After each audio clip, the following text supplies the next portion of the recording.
Et en n'ayant pas su évoluer, alors que tout son environnement évoluait, eh ben Yahoo s'est fait manger. Yahoo, c'était un portail web. Il existe encore, mais il était sur le toit du monde en 2000. Il a été racheté par Verizon en 2017 et c'est vraiment quelque chose qui fait partie de l'histoire du web. Ça a été créé en 94 par deux mecs qui s'appellent Yang et Philo. C'était un site web, mais c'était aussi un annuaire et c'était aussi des adresses mail. En fait, c'était beaucoup de choses. C'est ce qu'on appelait à l'époque les portails.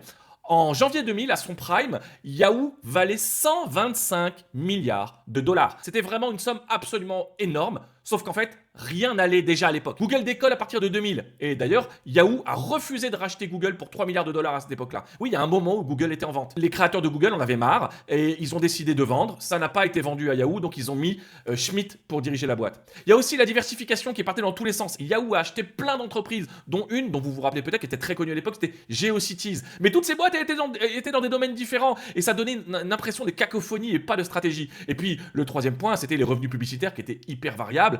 Sur Yahoo, à l'époque, il y avait de la pub vraiment partout. C'était une navigation qui était désagréable. Donc, l'enseignement de la stratégie de Yahoo à l'époque, c'est simple, hein, aucun focus. La boîte, elle faisait n'importe quoi. Yahoo, c'était à la fois un portail, c'était de la pub, c'était une messagerie, c'était un site d'information, c'était un annuaire, c'était un petit peu tout ça. Et à côté de ça, il y avait Google qui leur a mis un coup de vieux avec une page très propre, très simple, avec un espace hyper facile pour faire une recherche. Et ben ça, c'était vraiment la modernité à l'époque. Alors que Yahoo, ça donnait vraiment une impression de web déjà un peu ancien.